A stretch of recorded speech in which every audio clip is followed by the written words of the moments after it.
confissão e arrependimento.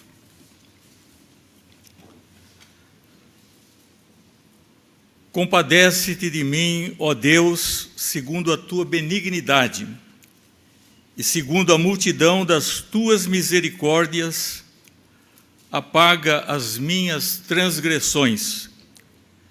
Lava-me completamente da minha iniquidade e purifica-me do meu pecado. Pois eu conheço as minhas transgressões, e o meu pecado está sempre diante de mim. Pequei contra ti somente, e fiz o que é mal perante os teus olhos, de maneira que serás tido por justo no teu falar e puro no teu julgar. Eu nasci na iniquidade, e em pecado me concebeu minha mãe. Eis que te comprases na verdade no íntimo, e no recôndito me fazes conhecer a sabedoria. Purifica-me com hisopo, e ficarei limpo. Lava-me, e ficarei mais alvo que a neve. Faze-me ouvir júbilo e alegria, para que exultem os ossos que esmagaste. Esconde o rosto dos meus pecados e apaga todas as minhas iniquidades. Cria em mim, ó Deus, um coração puro e renova dentro de mim um espírito inabalável. Não me repulses da tua presença, nem me retires o teu Santo Espírito. Restitui-me a alegria da tua salvação e sustenta-me com espírito voluntário. Então ensinarei aos transgressores os teus caminhos, e os pecadores se converterão a ti. Livra-me dos crimes de sangue, ó Deus, Deus da minha salvação, e a minha língua exaltará a tua justiça. Abre, Senhor, os meus lábios, e a minha boca manifestará os teus louvores. Pois não te comprazes em sacrifícios, do contrário eu tos daria, e não te agrada de holocaustos. Sacrifícios agradáveis a Deus são espírito quebrantado, coração compungido e contrito, não o desprezarás, ó Deus. Faze bem a Sião segundo a tua boa vontade. Edifica os muros de Jerusalém. Então te agradarás dos sacrifícios, dos holocaustos e das ofertas queimadas, e sobre o teu altar se oferecerão novilhos. Oremos. Ó Deus, peço-te que unjas os meus lábios e prepare, Senhor, os nossos corações para a meditação da tua palavra. Em nome de Jesus, amém.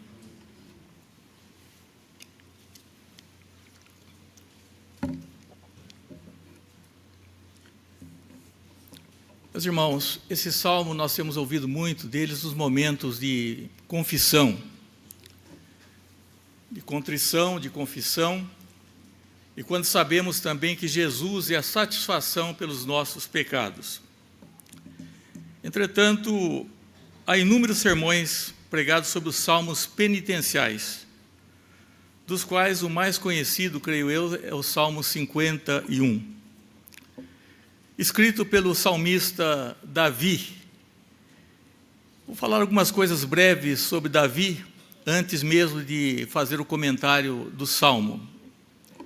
Davi foi um homem de coragem. Quando Saul tinha dúvidas a respeito da capacidade de Davi de enfrentar o gigante Golias, Davi contou que, em certa oportunidade, ele matou um leão e um urso, que estava arrebatando uma das suas ovelhas. Ele era um pastor de ovelhas corajoso. Também era um moço de liderança. Nos dias de problemas, no tempo que ele estava escondido na caverna de Adulão, fugido do seu filho Absalão, ele manifestou um desejo em voz alta.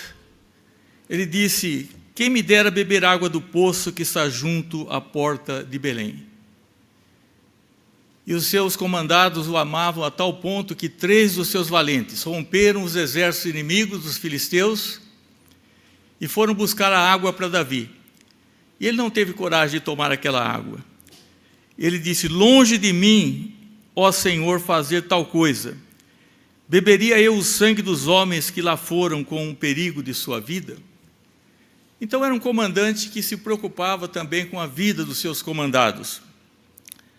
Há o caso de Itaí, que era um mercenário, um guerreiro de fortuna, que quando, no auge da batalha também, Davi disse a Itaí: você não precisa me acompanhar, você chegou ontem, você decida de ficar com aquele que será o rei, porque Davi até esse ponto estava incerto se ele seria o rei ou não.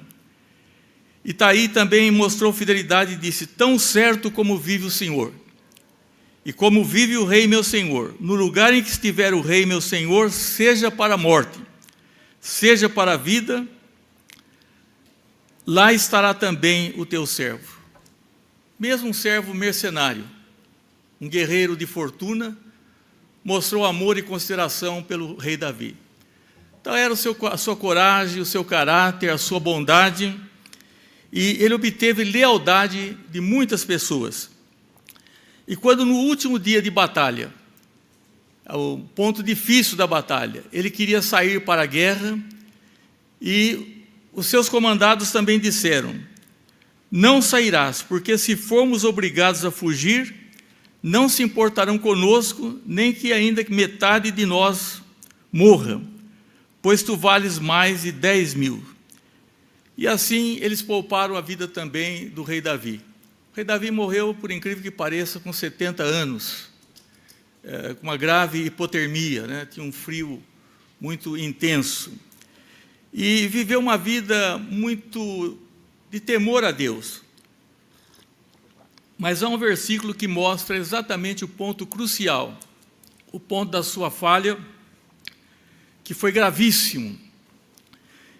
Quando no livro de Reis está escrito, dos Reis está escrito: porquanto Davi fez o que era reto perante o Senhor e não se desviou de tudo quanto ordenara em todos os dias da sua vida, senão no caso de Urias o heteu. Em todos os pontos, exceto no caso de Urias o heteu. Esse caso de Urias o heteu é que, na verdade, mostra o motivo pelo qual o Salmo foi escrito. Urias o heteu estava na guerra e foi surpreendido com um convite para voltar para o palácio, a mando de Davi, que o tentou que ele fosse para casa, e ele disse: eu não irei para minha casa, porque a tenda do Senhor, a arca do Senhor está distante na batalha, os soldados, e não é justo que eu participe, que eu volte para a minha casa. Davi tentou embebedá-lo e ele também não cedeu. Ele era um homem reto, e tudo isso aconteceu porque Davi queria dar cabo da vida de Urias. E como Urias não cedeu, ele fez uma carta para o comandante em chefe das Forças Armadas e pediu para que o Urias levasse a carta. E nessa carta estava a sua sentença de morte. Ele era para ser colocado à frente da batalha para que perdesse a sua vida. Por que será que Davi foi tão mal assim, tão brutal nesse sentido de querer exterminar a vida de uma pessoa tão leal como Urias? Isso aconteceu porque Davi havia possuído a Betsabá, mulher de Urias, e estava tentando camuflar, esconder, né? Porque se Urias tivesse deitado com a sua mulher, naquele tempo não havia teste de paternidade, com certeza pensaria-se que o filho seria de Urias e não de Davi.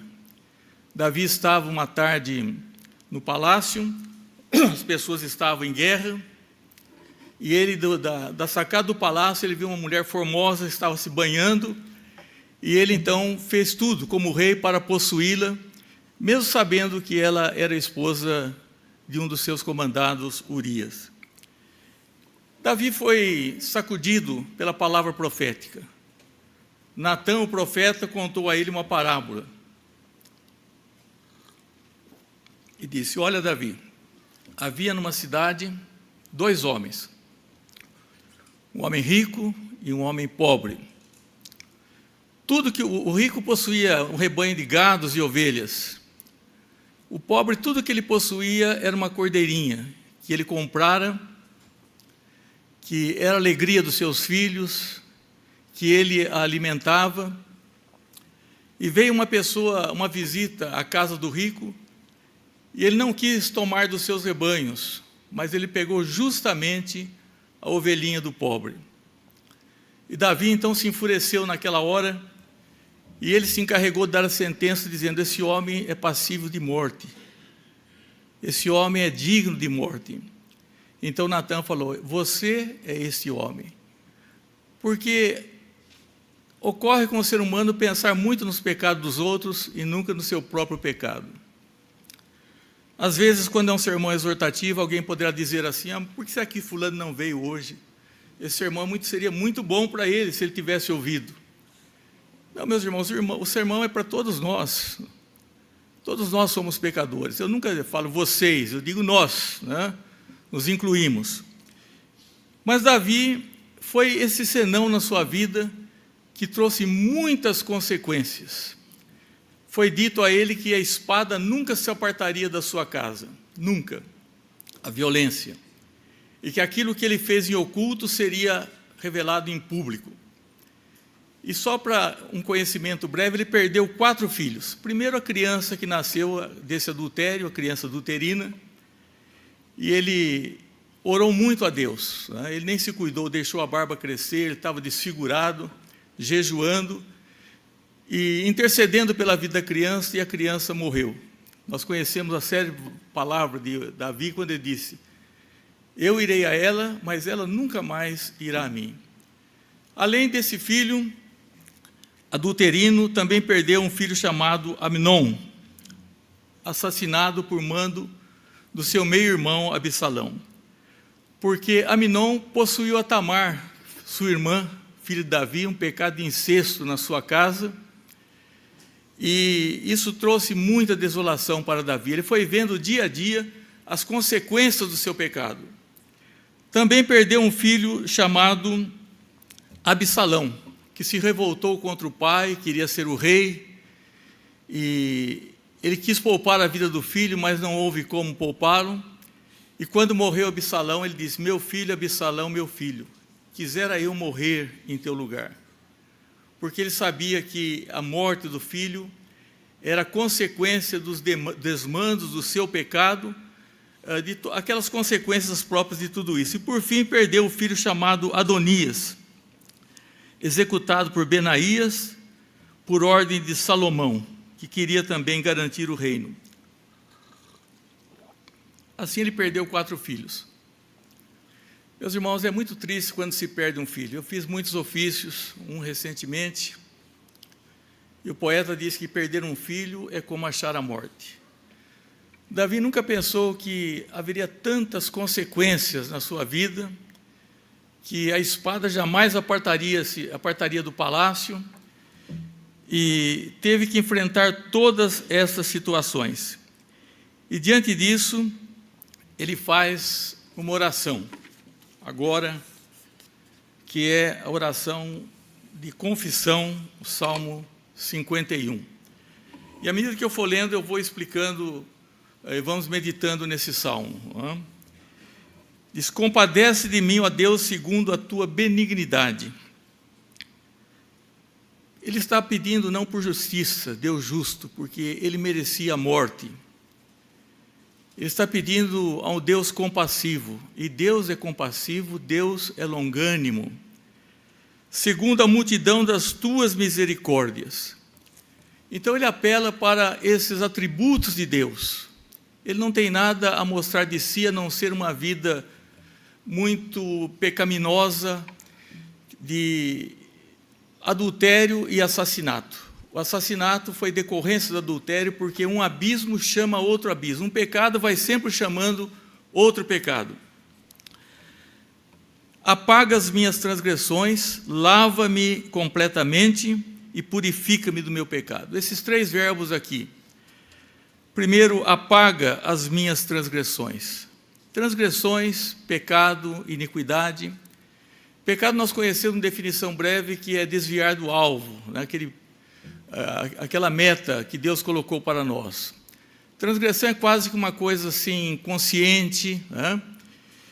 Voluntária e iníquo, né? Que é também da natureza do ser humano. Ele diz: apaga as minhas transgressões. Apagar como se apaga uma dívida. Quando é eliminada aquela dívida. Lava-me. Aquelas pessoas que sabem como era o processo de lavagem antigamente, tinha que esfregar muito para tirar uma mancha, né? Ele está dizendo isso naqueles tempos. Lava-me, eu estou sujo, eu estou imundo, e purifica-me do meu pecado.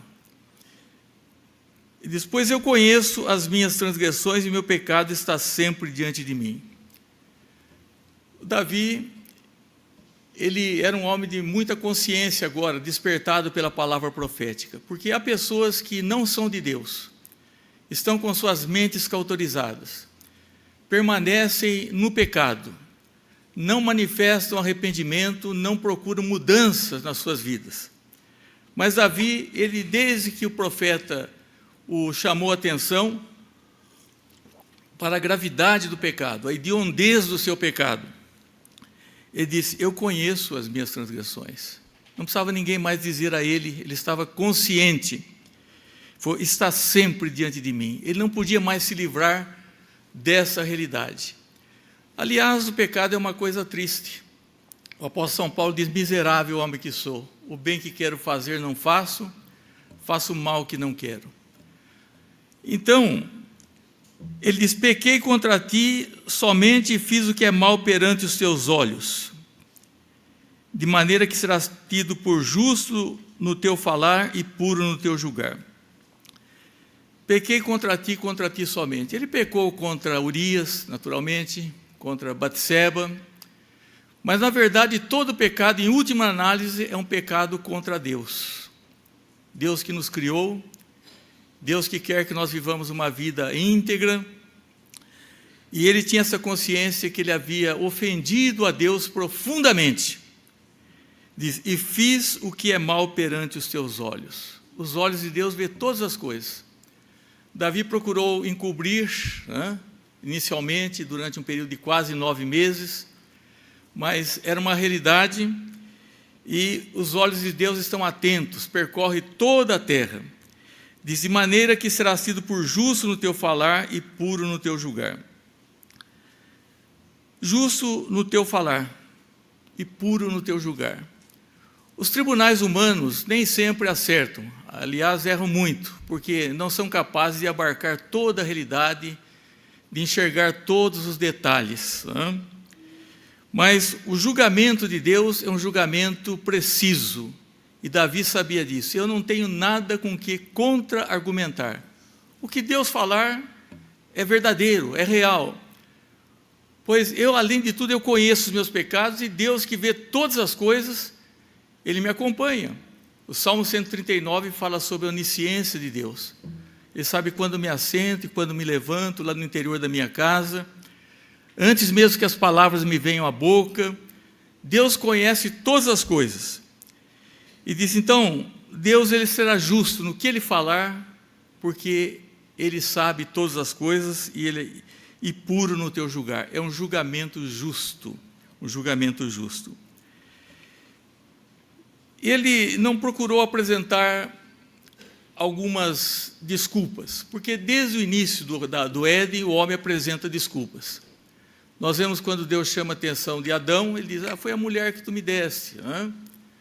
A mulher, a serpente, e assim seria sucessivamente. Dificilmente uma pessoa aceita as suas responsabilidades. Davi viveu uma vida muito íntegra de Deus, exceto nesse episódio terrível, né, no caso de Urias. Mas ele não culpa ninguém. Ele sempre usa dizendo: tem misericórdia de mim, eu pequei. Seria muito fácil eu estar aqui repreendendo as pessoas e não olhar para a minha realidade, né, para a minha própria realidade. Porque há muitas desculpas que ele poderia dar, como a gente tem ouvido. O trabalho de rei é um trabalho muito estafante, é muita responsabilidade. Eu estava depressivo, eu estava me sentindo solitário, e, além do mais, aquela mulher estava se expondo, ela estava num lugar muito visível, ela estava se banhando naquele lugar visível. Nada disso Davi contra-argumentou. Ele disse, não, quando o senhor falar, o senhor tem toda a razão, e quando o senhor me julgar, o senhor é puro no teu julgamento, eu não tenho nenhuma desculpa. Aliás, é alguma coisa que é impressionante no caráter de Davi, não só a sua coragem em enfrentar feras quando pastor de ovelhas, a sua coragem para enfrentar o Golias, a pessoa maravilhosa que ele era diante dos seus comandados, é que se tornava uma pessoa amada por todos. Mas uma das suas características é enfrentar a realidade. Nós sempre queremos achar uma desculpas para tudo nesse mundo. E ele disse também, eu nasci na iniquidade e em pecado me concebeu minha mãe. Ele não está dizendo que a mãe dele era pecadora, porque teve uma relação sexual da qual ele nasceu. Ele mesmo se refere à mãe dele como uma serva de Deus. Ele está dizendo que todo homem, ele também nasceu em pecado. Ele pecou, não é porque nós pecamos que nós somos pecadores, é porque nós somos pecadores que nós pecamos. Nós já trazemos conosco uma natureza frágil, tendenciosa, e temos que nos vigiar constantemente, e muitas vezes nós incidimos em erro, porque o nosso coração não nos ajuda. Desde que houve a queda, o homem, todos nós nascemos com uma propensão para o mal. Juntando os problemas desse mundo também, então, ele diz, eu nasci nessa situação, e por isso que não é só o meu pecado que eu estou praticando, mas é a minha própria condição de pecador. Diz, eis que te comprases na verdade no íntimo. Ele fala para Deus, Deus, o Senhor no íntimo, o Senhor se alegra com a verdade. A verdade cura muitas coisas, meus irmãos. Eu creio que a verdade cura até depressão. Porque a pessoa depressiva, ela enxerga o mundo com uma lente diferente. Ela não enxerga, muitas vezes, a realidade. Ela precisa ser confrontada com a realidade. Muitas coisas estão na sua imaginação. A verdade, ela é curativa. E é alguma coisa que nós devemos procurar nas nossas vidas. Então, diz, tu te comprases na verdade do íntimo, e no recôndito me fazes conhecer a sabedoria. O que é o recôndito? Naquele lugar oculto do nosso ser, que não é aparente aos demais, mas que está lá naquele lugar tão distante, mas Deus penetra todas as coisas, o Espírito de Deus penetra todas as coisas. E por isso o salmista dizia, sonda-me, ó Deus, e conhece o meu coração, os meus pensamentos, vê se há em mim algum caminho mau e guia-me pelo caminho eterno. Eu espero que, não vou me delongar, mas correr todos esses versículos de uma forma expositiva. Não creio que o método expositivo seja o único método de pregação. Hoje, a uma paixão tem seu valor, mas há muitos métodos também de pregação. Purifica-me com hisopo e ficarei limpo. O que era o hisopo?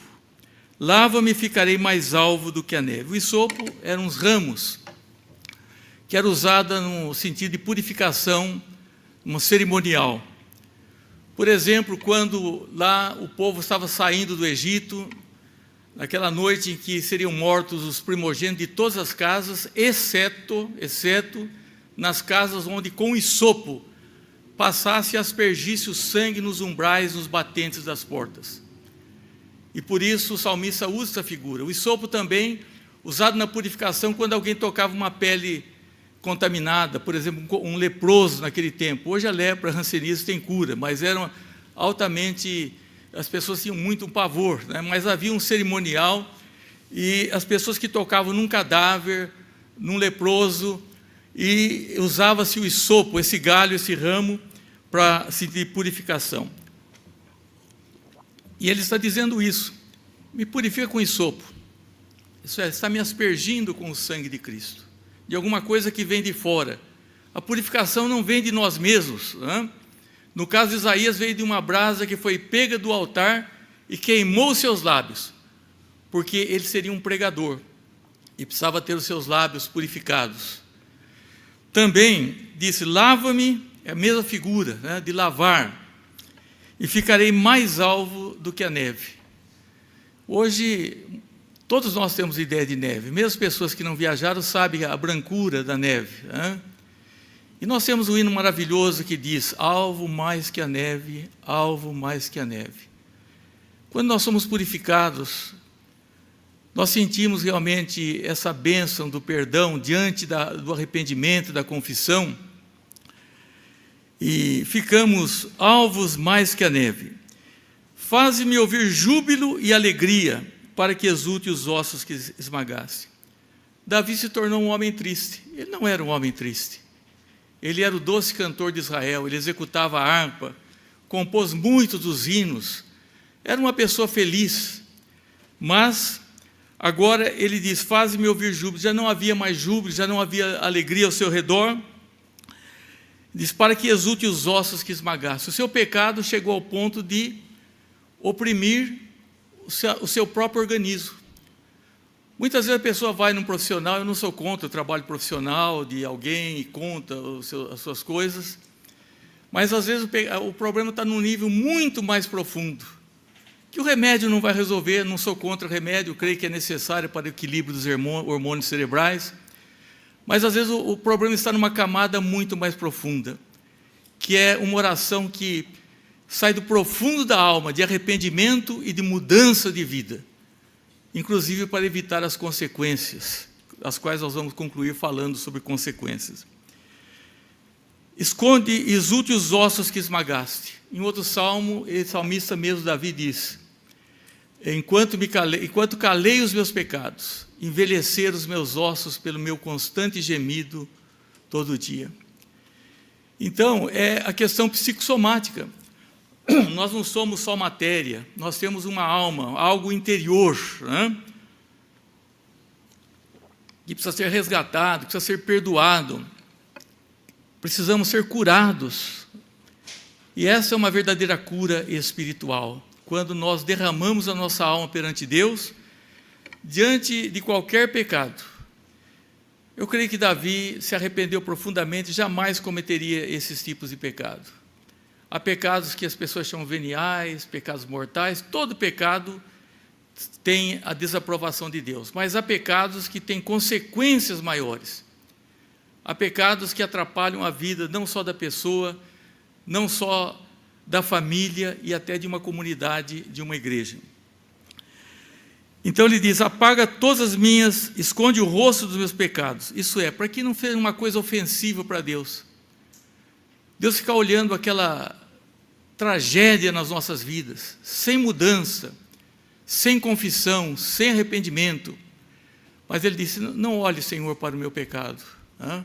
Pecado do qual ele estava disposto a abandoná-lo. E apaga todas as minhas iniquidades, todas. Não estava pedindo somente por aquelas, mas ele sabia também que havia outras. Nós aprendemos a cantar na escola, na igreja, havia um pastorzinho que se chamava Davi, gostamos tanto das histórias, mas há um lado triste dessa história que geralmente não é contado, porque a Bíblia é o livro mais real que existe. Ela não encobre as dificuldades dos homens, somente Jesus é o varão perfeito, somente Jesus. Ele diz: cria em mim, ó Deus, um coração puro. A palavra cria em mim aqui é a palavra no hebraico bará, que está lá em Gênesis 1, no princípio criou. Ele diz: cria em mim. É um ato miraculoso de Deus, só Ele pode realmente fazer isso. Cria em mim, Deus, um coração puro. Às vezes nós anelamos tantas coisas na vida, mas não olhamos para o nosso coração. E a Bíblia diz: sobre tudo que deves guardar, guarda o teu coração, porque dele procedem as saídas da vida. Guarda o teu coração. E renova dentro de mim um espírito inabalável, não um espírito vulnerável.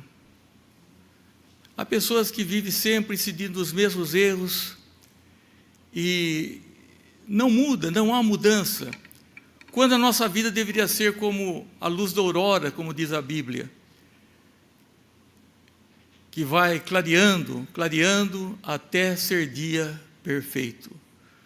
Nós temos que ir num crescente, nós não podemos regredir.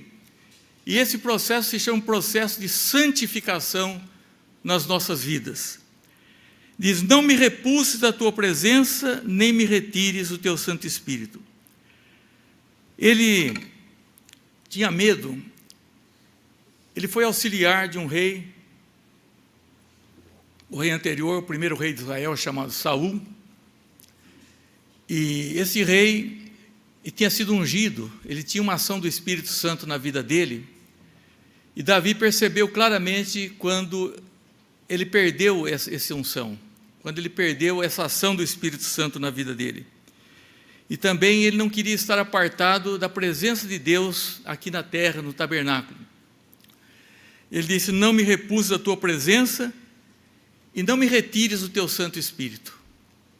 Ele queria continuar sendo rei, mas não poderia ser rei ali se o Espírito Santo, que ungia reis, profetas, não estivesse atuando sobre a sua vida. Diz: restitui-me a alegria da sua salvação e sustenta-me com espírito voluntário. Ele não perdeu a salvação novamente. Restitui-me a alegria da salvação. Nós não cremos que o crente possa perder a salvação. A pessoa perde. Depende de quem deu a salvação. Se foi Jesus quem deu, não perde, né? Hoje eu tenho certeza de salvação, amanhã não terei certeza de salvação. Não. Agora, o que acontece é que o crente, quando peca, ele é mais infeliz que o incrédulo, porque ele perde a paz. Ele fica num estado de desespero. O incrédulo não. O incrédulo, ele está tudo muito bem, né? Porque tudo que ele tem é esse mundo. Ele tem que extrair desse mundo tudo que ele possa, porque tudo que ele tem é realmente esse mundo. E o salmista diz assim, ele não está pedindo a salvação, ele está pedindo: restitui-me a alegria. Perdeu a alegria. E nós precisamos de ter alegria.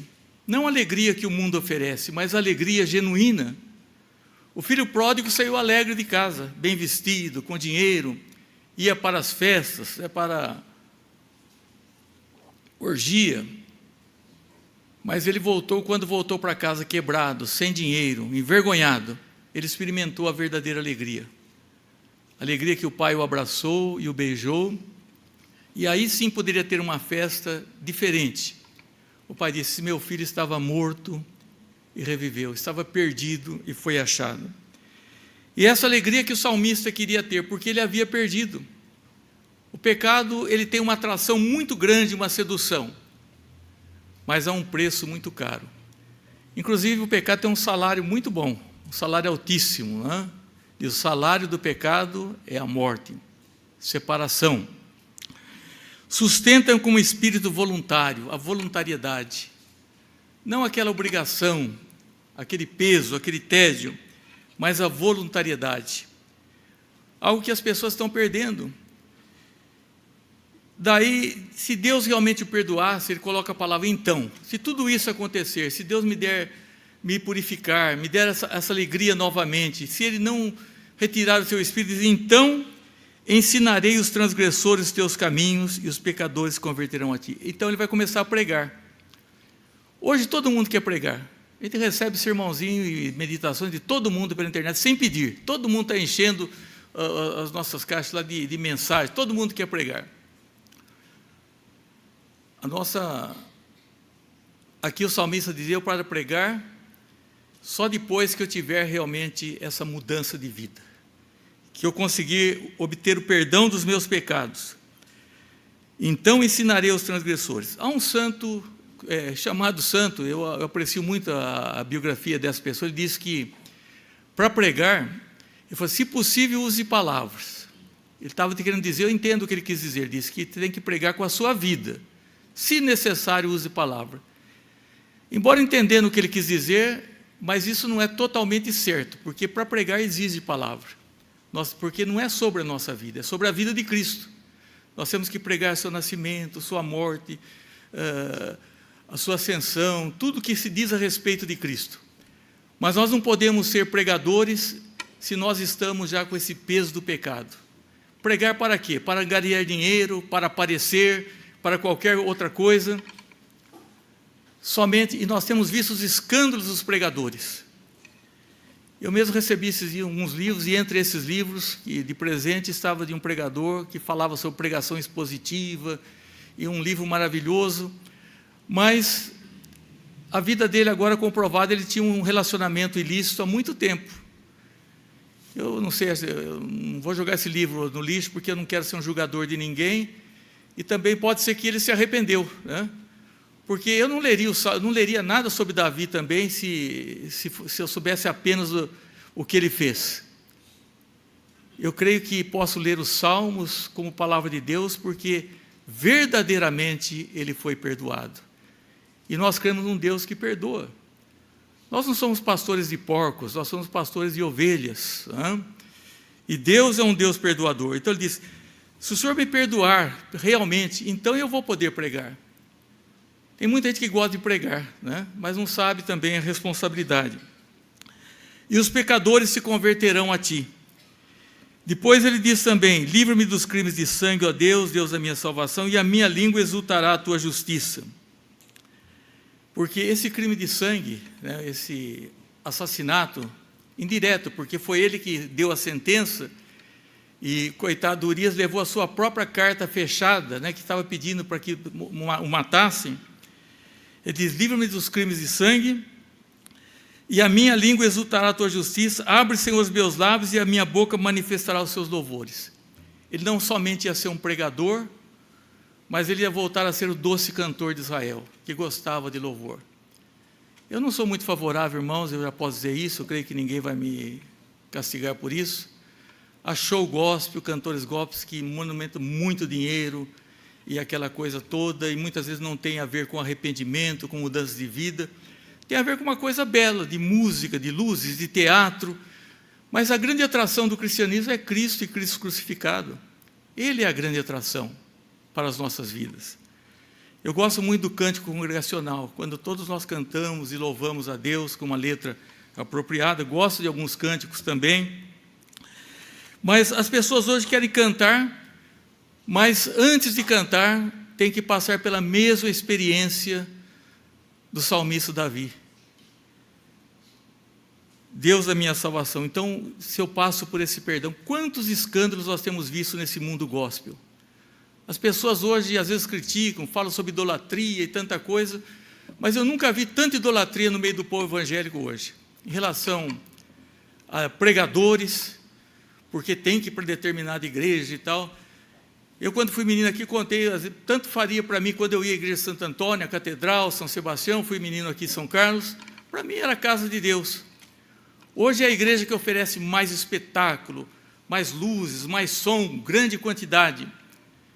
Isso é uma coisa, pode ser boa também, mas é preciso ver se realmente está o Espírito de Deus.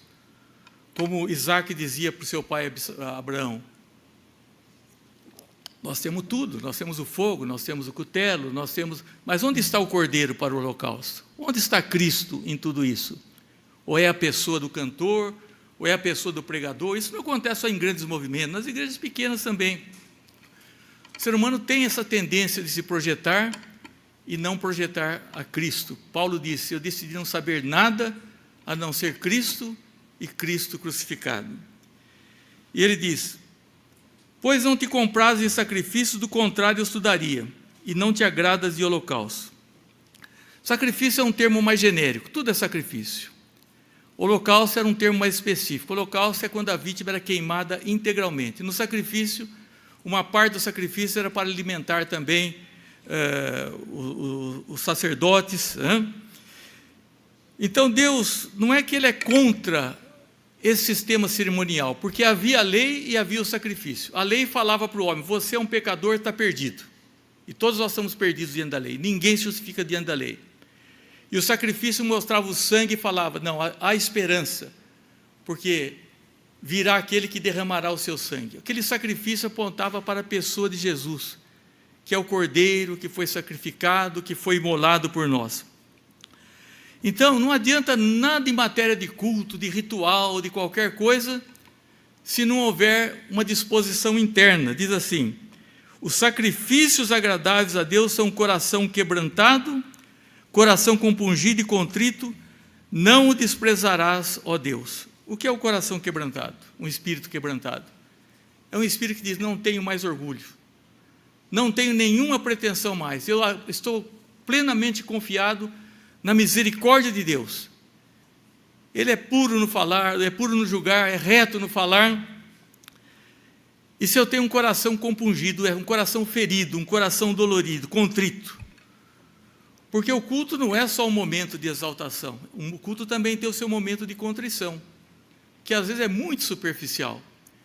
É quando nós entristecemos pelo nosso pecado, nós lembramos, eu sou um pecador, eu ofendi alguém, eu prejudiquei alguém, mas acima de tudo, eu pequei contra ti, ó Deus. Já caminhando para o final, diz que Deus não despreza o espírito quebrantado, o coração compungido e contrito. Havia dúvidas sobre uma pessoa, todos estavam preocupados com o estado de uma pessoa que estava em doente terminal, e eu pude visitar a família, e conversei com uma pessoa da família, disse, não, essa pessoa enferma, ela disse que ela se despojou de todo orgulho, de toda pretensão. Eu falei, então não tenha mais dúvida, e não dê mais ouvido aos conselheiros de Jó, aqueles que vêm julgar, porque quando a pessoa está desprovida de toda a pretensão, e ela confia na graça de Cristo, um coração compungido e contrito diz, não desprezarás, ó Deus, Deus não despreza. E terminando com os 2 últimos versículos do Salmo, que estamos vendo muito ligeiramente, diz, faze bem a Sião segundo a tua boa vontade e edifica os muros de Jerusalém. Então te agradarás do sacrifício de justiça, dos holocaustos, das ofertas queimadas, e sobre o seu altar se oferecerão novilhos. Faze o bem a Sião. Fazer o bem quer dizer ser benevolente. Mas por que a Sião, se ele estava falando do seu pecado?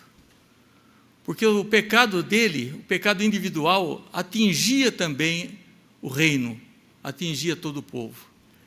Às vezes a pessoa fala, o meu pecado é um problema meu, ninguém tem nada a ver com isso. O pecado afeta a família, afeta a igreja. Às vezes a igreja não caminha, a igreja tem dificuldades, porque o pecado está ali. A igreja pode gostar de cantar, pode ter tanta coisa, tanta beleza e tal, mas se o pecado estiver presente, não tem a bênção de Deus. Está dizendo aqui, não adianta os sacrifícios, é preciso um coração, um espírito quebrantado, um coração compungido e contrito. Ser benevolente, segundo a tua vontade, edifica os muros de Jerusalém. Por que os muros? Muro quer dizer proteção. Nós precisamos nos sentir protegidos, né? Quando existe pecado, existem fendas, passagens pelas quais entram, né, o inimigo e toda sorte de dificuldade. Porque se os muros de Jerusalém estivessem protegidos, fortificados, as pessoas iam oferecer culto em paz, não haveria ameaças dos inimigos. As fortalezas das cidades antigas eram as suas muralhas. E se esses muros estivessem bem erguidos, bem sólidos, então ali eles poderiam oferecer culto, sacrifícios a Deus, com tranquilidade, e diz, então te agradarás do sacrifício de justiça, porque havia uma proteção, inclusive espiritual, havia arrependimento, havia mudança de vida, então seria uma coisa agradável a Deus, dos holocaustos e das ofertas queimadas, e sobre o altar se oferecia novilhos, não só carneiros, não só ovelhas, mas inclusive novilhos, que era algo ainda mais caro, vamos dizer assim. E dessa forma, Davi está dizendo, o meu pecado foi terrível, os meus súditos estão abalados, pessoas estão enfraquecidas, o meu mau testemunho perante esse povo todo, as nações, mas Deus cuida, faz o bem à minha pátria, Sião, cerca essa cidade que é o centro religioso, a igreja precisa ser cercada e protegida, para que as pessoas vejam e queiram, não somente porque nós somos pessoas simpáticas, porque nós temos uma boa música, tudo isso é bom, tudo isso é ótimo, mas porque o poder do perdão, da purificação, está realmente em nosso meio, a começar na nossa vida. E nós teremos benefícios desse perdão particulares, alegria, voluntariedade, Vamos sentir bem, não essas promessas que se fazem, que você vai ter um carro, que você vai melhorar de vida, esse falso evangelho que está lacrando em nosso país. Deus vai nos dar o necessário para a nossa vida. Pode nos dar bênçãos adicionais, mas acima de tudo Ele nos dará o perdão. E é tudo que nós precisamos nessa vida, e porque nós não adentraremos a cidade celestial se não tivermos os nossos pecados purificados. E se também não tivermos, enquanto aqui estivermos, devemos para viver uma vida de comunhão. Deus não vai nos desprezar às vezes porque pecamos. Às vezes um filho nos entristece, nós ficamos magoados e ficamos irritados, mas não deixa de ser nosso filho. E depois nós, quando possível, há o perdão, é uma alegria imensa. Todos nós somos pecadores. Há pecados que são terríveis, que vai prejudicar a sua família, que vai prejudicar a igreja, a sociedade. Nós devemos fugir do pecado. Mas se alguém pecar, porque um homem que não peca, nós temos um advogado, que é Cristo. O sangue de Cristo nos purifica de todo pecado. E é bem-aventurado o homem a quem o Senhor perdoa, a quem Ele não atribui iniquidade. É uma bênção quando nós começamos a viver realmente a vida espiritual e pensarmos não só na nossa realidade, mas pensarmos na realidade da igreja. Que a pessoa às vezes pensa, bom, eu vou pregar, né? Muito bem. Mas se não houver arrependimento a começar do pecador, é fácil eu ficar aqui passando sermões para os irmãos. Eu gosto muito de cantar. Eu adoro louvor. A gente não adora louvor, a gente adora a Deus. Eu gosto do louvor, mas se não for uma pessoa realmente comprometida com Deus, não fique cantando aqui de frente para as pessoas, e a pessoa olhando e falando, não, aquela pessoa está numa situação irregular, está numa vida desonrosa, mas nós temos responsabilidades, não que somos perfeitos, mas de arrepender-nos dos nossos pecados e pedir realmente que Deus abençoe a igreja e que Deus abençoe a cada um de nós. Em nome de Jesus, amém.